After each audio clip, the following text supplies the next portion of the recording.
2 years ago, I found myself having the position of the librarian at our school. Our school was only a year old at the time, and our library wasn't called the library anymore. It was called the Learning Commons. And I had no idea at the time what the Learning Commons was, or what the purpose was, or why it had been renamed, but I knew that librarian really didn't describe me anymore. So my friends and I decided that the name we were going to give to me that fit my role and personality was Commonsar.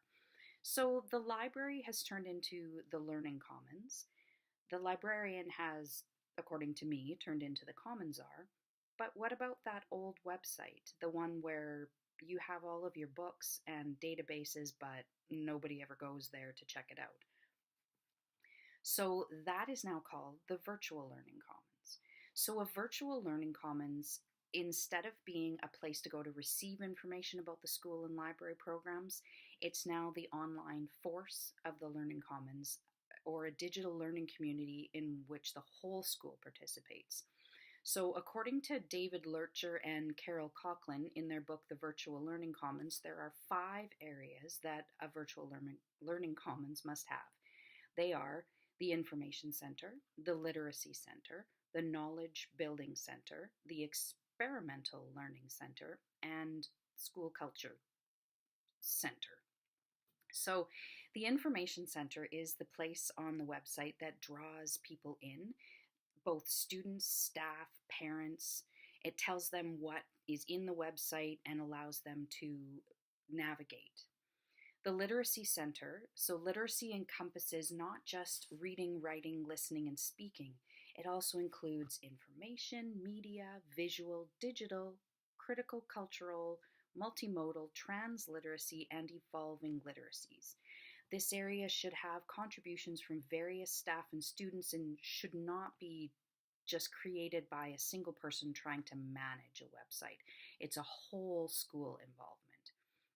The Knowledge Building Center is the heart of the Learning Commons, according to Lurcher, and should be filled with learning events such as literature circles, web quests, novel studies, projects, guided inquiry, and project-based learning. This is the area to showcase what your students are learning in the school. There's also the Experimental Learning Center. This is a place for both students and staff to experiment with learning. This includes personal learning networks and professional development for teachers and places for students to go to expand their learning. There's also the School Culture Center, which is the Living School Yearbook. So creating a virtual learning commons seems like a daunting task, and I've been trying to figure out how to do it at my school, but it just seemed like an overwhelming thing. Where do I start? What should be included? How do I encourage participation? But now that I've done a lot of reading and researching, I've discovered there are people out there who have done all the stressing and figuring out for me. I would highly recommend the book, The Virtual Learning Commons by Lurcher and that other person.